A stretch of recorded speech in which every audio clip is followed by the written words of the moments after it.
Reading buddies. In a school library across town, a third-grade boy is reading his favorite book to a dog named Theo. The boy is petting the dog as he reads, and the dog has its paw on the boy's foot. Both seem relaxed and happy. But what is a dog doing in a school library? Theo, a 5-year-old border collie, is one of more than 2,300 dogs around the country that have been trained to listen to people read aloud. He is part of a program that began in Utah in 1999. Through this program, teams of dogs and their handlers were sent out to schools and libraries to serve as reading companions for kids who were having trouble reading. Since then, similar reading programs have popped up in every region of the United States. They have helped thousands of kids improve not only their reading skills, but also their attitudes about reading. There are many reasons kids can have trouble reading. Some have learning disabilities. Some think it's boring. Some are new to English.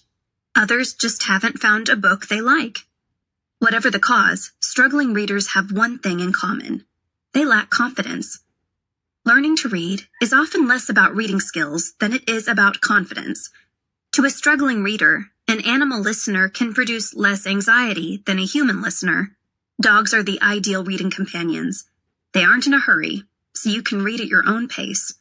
They won't stop you when you've pronounced something wrong. They won't laugh at you or make you feel self-conscious.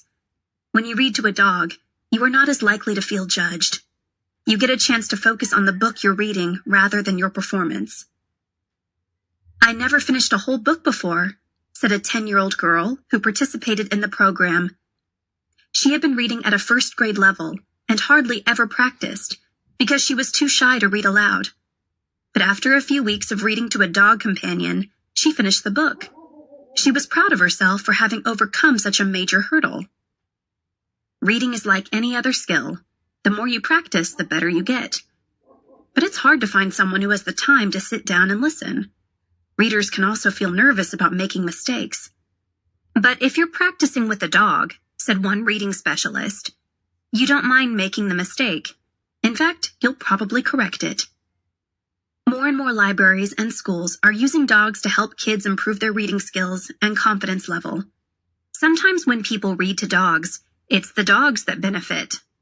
For example, the Arizona Animal Welfare League and Society for Prevention of Cruelty to Animals is using reading as a tool to help shelter animals become happier, more well-adjusted pets. Program volunteers spend time reading to dogs and cats who are waiting to be adopted.